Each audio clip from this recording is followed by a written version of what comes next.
प्यारे बच्चों, अब एक क्वेश्चन आता है example number 2। Case based study है और इसके अंदर काफ़ी सारे क्वेश्चंस का कलेक्शन किया गया है। आपको दिख रहा होगा इसके अंदर बहुत सारे क्वेश्चन रहते हैं। और जब भी सीबीक्यूज पूछे जाते हैं बोर्ड एग्जाम में, तो भाई आप ऐसे समझिएगा कि आपके 5-6 नंबर के सीबीक्यूज आते हैं। और आपने अगर इस बार का पेपर देखा हो तो कम से कम 2 या 3 सीबीक्यूज थे, केस बेस्ड स्टडी थी। ये केस बेस्ड स्टडी के क्वेश्चन थे। आपको ध्यान देना है, केस बेस्ड स्टडी तो पूछ ही जाएगी भैया। अब आपने एनसीईआरटी के अंदर एक्टिविटी देखी होगी 10.5 और 10.6। इसमें ये कह रहा है इन द फर्स्ट एक्टिविटी, जो कि एनसीईआरटी के अंदर गिवन है इस चैप्टर में, take a convex mirror, hold it in one hand, hold a pencil in upright position. Upright मतलब होता है सीधे। आपके पास एक कॉन्वेक्स मिरर है और कॉन्वेक्स मिरर के सामने आपने एक अपराइट पोजिशन में पेंसिल को रखा हुआ है। Observe the image of the pencil, और पेंसिल के इमेज को आप देख रहे हो इस मिरर के अंदर। आपसे कह रहा है now move the pencil away from the mirror, और मिरर से आप दूर लेकर जाओ पेंसिल को। आपसे कह रहा और रिपीट करो दिस एक्टिविटी को बार बार, केयरफुली इस एक्टिविटी को बार बार करो। आपके पास एक कॉन्वेक्स मिरर, आपने अपराइट पोजीशन में उसके अंदर पेंसिल रखी हुई है। अब आप पेंसिल को दूर लेकर जा रहे हो और इमेज को ऑब्जर्व कर रहे हो इस कॉन्वेक्स मिरर के अंदर। पहली एक्टिविटी तो ये है। इन द सेकेंड एक्टिविटी, और दूसरी एक्टिविटी में ऑब्जर्व द इमेज। अब आपको इमेज को ऑब्जर्व करना है ऑफ अ डिस्टेंट ऑब्जेक्ट, जो दूर रखा हुआ ऑब्जेक्ट है। से अ डिस्टेंट ट्री, मान के चल लो कि वो एक दूर रखा हुआ पेड़ भी हो सकता है। इन अ प्लेन मिरर, अब आपके पास जो मिरर है वो हो गया प्लेन, तो ये प्लेन मिरर के अंदर एक्टिविटी थी। Try with the plane mirrors of the different size, और अलग अलग साइज के प्लेन मिरर के साथ इस एक्टिविटी को करो। आप प्लेन मिरर रखो, उसके अंदर सामने रखे हुए, मतलब इस तरफ रखे हुए पेड़ को देखो। और आपसे कह रहा है repeat this activity with a concave mirror, और इसे एक्टिविटी को कॉनकेव मिरर के साथ भी करो और कॉन्वेक्स मिरर के साथ भी करो। अब आपने ये सारी चीज़ समझ ली। इन चीज़ों के समझने के बाद अब यहाँ से क्वेश्चन बनते हैं। पहला क्वेश्चन बनाइए, इन द फर्स्ट एक्टिविटी, पहली वाली एक्टिविटी में आप ये बताओ कि इमेज का जो साइज है, in the first activity the image of the pencil, pencil का जो इमेज है ना, क्या लिखा था, image of the pencil in the mirror is, mirror के अंदर जो पेंसिल का जो इमेज है वो कैसा होगा। तो पहली वाली एक्टिविटी के अंदर देखो कि मिरर कौन सा यूज किया गया है। In the first activity take a convex mirror, तो कॉन्वेक्स मिरर इस्तेमाल हुआ है। और आपको ये पता होना चाहिए कि कॉन्वेक्स मिरर के अंदर, ये कॉन्वेक्स मिरर होता है। कॉन्वेक्स मिरर के अंदर अगर आप, ये पोल हुआ, ये फोकस हो गया और कहीं ना कहीं सेंटर ऑफ कर्वेचर ये हो गया। अगर आप ऑब्जेक्ट को यहाँ रखते हो, the light which is parallel to the principal axis, वो टकराने के बाद में फोकस से होकर जाएगी कुछ इस तरह से। अगर आप ध्यान से देखो, देखो ऐसा कर लो, लाइट आई और लाइट चली गई, पीछे को बढ़ा दो, तो कहीं ना कहीं इमेज वर्चुअल यहां बन रही है। अगर आप देखोगे कि ये ऑब्जेक्ट है तो कहीं ना कहीं इसका इमेज ये बन रहा है, ए डैश बी डैश, छोटा इमेज बनता है। तो आप कॉन्वेक्स मिरर के द्वारा आपने इमेज बनाया, तो इस इमेज को आप क्या कहोगे, इमेज कैसा है। पहली बात तो ये इमेज सीधा होता है, सीधा होता है, जैसा ऑब्जेक्ट खड़ा है ना वैसा ही ये इमेज खड़ा होता है। लेकिन ये इमेज वर्चुअल होता है। वर्चुअल क्यों होता है, क्योंकि एक्चुअल मीटिंग ऑफ लाइट नहीं हो रही, जो कि रिफ्लेक्टेड लाइट है ना, जैसे कि ये रिफ्लेक्टेड लाइट है, ये रिफ्लेक्टेड, इनकी एक्चुअल मीटिंग नहीं हो रही, लेकिन ऐसा लग रहा है कि लाइट यहां से आ रही है, ये है ना। तो यहाँ पर वर्चुअली मीटिंग हो रही है, तो वर्चुअली मीटिंग वाली जो इमेज होती है वो वर्चुअल इमेज कहलाती है। तो इमेज जो हो गई वो वर्चुअल हो गई। यहाँ से पहली बात तो वर्चुअल देखो, तो वर्चुअल वर्चुअल वर्चुअल, यहाँ पर वर्चुअल का मतलब ही नहीं, वर्चुअल ही नहीं दे रखा। आपसे कह रखा है कि इरेक्ट और इनलार्ज होगी, इरेक्ट और डिमिनिश्ड होगी। तो आप देखें वर्चुअल इमेज जो होती है वो सीधी खड़ी हुई होती है, उसको बोलते हैं इरेक्ट। तो इरेक्ट होंगी, इरेक्ट होंगी, इन्वर्टेड हो नहीं सकती। तो दो ऑप्शन तो आपके वैसे ही कट गए, या तो ये ठीक होगा या फिर ये ठीक होगा। अच्छा, इरेक्ट के साथ क्या बड़ी है क्या इमेज, इमेज बड़ी बन रही है क्या। ध्यान से देखेंगे तो इमेज जो बन रही है वो ऑब्जेक्ट के साइज से छोटी बन रही है, तो इसको बोलेंगे इरेक्ट एंड डिमिनिश्ड। तो यहाँ पर इमेज सीधी बनेगी और साइज में छोटी बनेगी। तो पहली वाली एक्टिविटी केस बेस्ड क्वेश्चंस हैं, इसके अंदर पहला पार्ट है और पहले पार्ट का आपने आंसर लगा दिया। इसके बाद बी वाला आता है, जरा बी वाले को ध्यान से देखिएगा। आपसे कह रहा है select the incorrect observation when the pencil is moved away from the mirror slowly.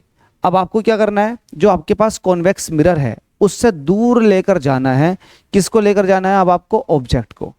आप देखेंगे कि अगर ऑब्जेक्ट को मैं दूर लेकर जाऊंगा, पहले पास में था, तो पास से अब आप दूर लेकर जाओगे तो कहीं ना कहीं जो इमेज है, इमेज वो फोकस की तरफ को जाना शुरू कर देगी, क्योंकि आपने पढ़ रखा है कि अगर ऑब्जेक्ट इनफाइनाइट पर होता है तो इमेज फोकस पर बनती है ना।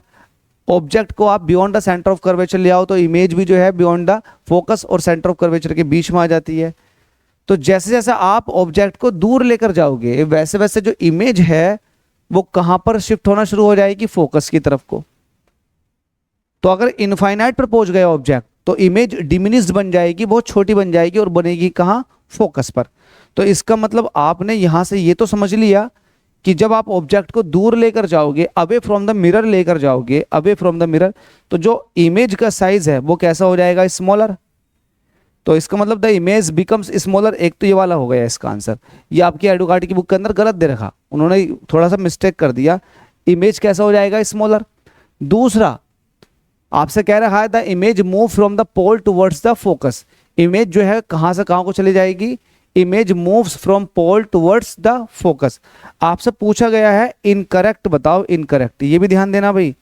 Incorrect, the image becomes smaller, ये तो बात सही है आपकी, ये बात सही है, ये तो ट्रू है। इनकरेक्ट पूछा गया तो इनकरेक्ट हो जाएगा ये वाला। इमेज बिकम्स लार्जर, क्या इमेज बड़ी हो जाएगी? नहीं भाई, इमेज छोटी होनी है। तो आप इनकरेक्ट भी देखना, ध्यान रखना है कि इनकरेक्ट ऑब्जर्वेशंस पूछ रहा है, तो जो दूसरी वाली है वो इनकरेक्ट ऑब्जर्वेशंस हो जाएगी। The image becomes larger, image बड़ा नहीं होगा बल्कि छोटा हो जाएगा। आगे देखो, आगे क्या कह रहा है? The image moves from the pole towards the focus. ये वाली बात तो सही है, ये वाली बात सही है कि जो इमेज है वो पोल से फोकस की तरफ को चला जाएगा अगर आप ऑब्जेक्ट को खींच कर ले जाओगे दूर। The image moves farther away from the focus, क्या बहुत दूर चली जाएगी फोकस से? ऐसा नहीं है, अगर ऑब्जेक्ट इन्फिनिटी की तरफ को गया तो इमेज जो है वो फोकस की तरफ को आ जाएगी। तो फॉल्स स्टेटमेंट जो हो गया वो हो गया ये वाला फोर्थ, और हो गया सेकंड। तो ये फॉल्स हुआ। सेकंड और फोर्थ देख लो किसके अंदर है? सेकंड एंड फोर्थ जो है वो इस वाले पार्ट के अंदर है। डी इसका सही जवाब होगा। बिल्कुल सही स्टेटमेंट जो है या फिर सही आंसर जो है वो है डी वाला।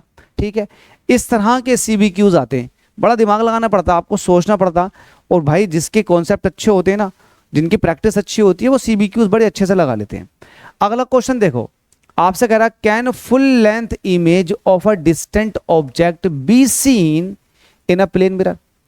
अब आपके पास एक मिरर जो है वो प्लेन है, आपसे कह रहा दूर रखा हुआ एक ऑब्जेक्ट है, मान लेते हैं एक पेड़ है, क्या उसका पूरा का पूरा इमेज इस प्लेन मिरर के अंदर देख सकते हो? तो जवाब है इसका नहीं। क्यों नहीं देख सकते? क्योंकि प्लेन मिरर के अंदर एक खास बात होती है, जितना बड़ा ऑब्जेक्ट होता है उतनी ही बड़ी इमेज बनती है। अगर आपको मेरे साइज के बराबर अगर मिरर के अंदर इमेज बनवानी है तो आपको क्या करना होगा? मिरर का साइज भी थोड़ा बड़ा लेना होगा। तो अगर आपको एक बड़े ऑब्जेक्ट की इमेज इसके अंदर लेनी है मिरर के अंदर, तो आपको काफ़ी बड़ा मिरर लेना पड़ेगा। आप 12th में जाएंगे तो आप देखेंगे कि अगर ऑब्जेक्ट का साइज 100 मीटर का है तो आपको 50 मीटर का मिरर यूज करना पड़ेगा। तो काफ़ी बड़ा मिरर इस्तेमाल करोगे आपको फुल लेंथ इमेज पाने के लिए।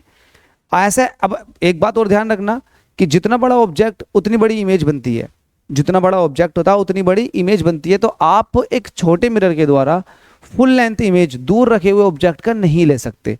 तो यहां पर पूछा can full length image of a distant object be seen in the plane mirror. तो यहां से दोनों बातें देखने के लिए मिल रही है। आपको क्या करना होगा भाई, जितना बड़ा ऑब्जेक्ट है उसके आधे साइज के बराबर है मिरर को ले लो, तब देख सकते हो।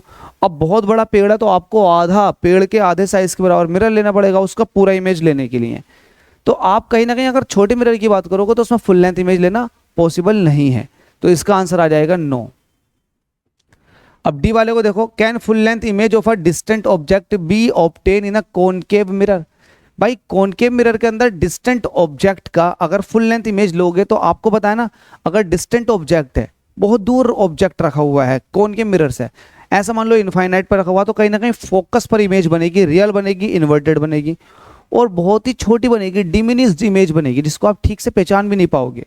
तो डिमिनिश्ड इमेज बनती है। तो आप ये भी आप यहाँ से वाली बात कहोगे कि यार इन्फिनिटी पे या फिर बहुत दूर ऑब्जेक्ट रखा हुआ है तो उसका भी फुल लेंथ इमेज पाना पॉसिबल नहीं है कॉनकेव मिरर के द्वारा। कॉनकेव मिरर इमेज तो बना रहा है, छोटी इमेज बना रहा है और वो भी इन्वर्टेड, रियल इमेज होती है इन्वर्टेड होती है, तो वो क्लियरली दिख नहीं पाती ठीक से प्रॉपरली, तो आप फुल लेंथ इमेज नहीं ले पा रहे। अगर फुल लेंथ इमेज लेना शुरू हो जाए ना कॉनकेव मिरर से, तो हर जगह कॉनकेव मिरर लगाने शुरू कर दें दूर की चीज़ों को देखने के लिए, जो कि पॉसिबल नहीं है। तो फुल लेंथ इमेज आप कॉनकेव मिरर से भी नहीं ले सकते, तो इसका जवाब है नो। ठीक है। हाँ, कॉन्वेक्स मिरर से आप फुल लेंथ इमेज ले सकते हो, इसलिए कभी कभी क्या होता है रोड पर आपने देखा होगा कॉनकेव मिरर लगे हुए होते हैं रोड के साइडों में। अभी किसने लगा रखे हैं? क्या शो करने के लिए, किस चीज़ को दर्शाने के लिए लगा रखे हैं? कुछ नहीं, आप अपने पीछे के बहुत बड़े व्यू को देख सकते हो उस कॉन्वेक्स मिरर के अंदर, इसलिए कॉन्वेक्स मिरर को लगाया जाता, उसके अंदर फुल लेंथ इमेज आ जाती है।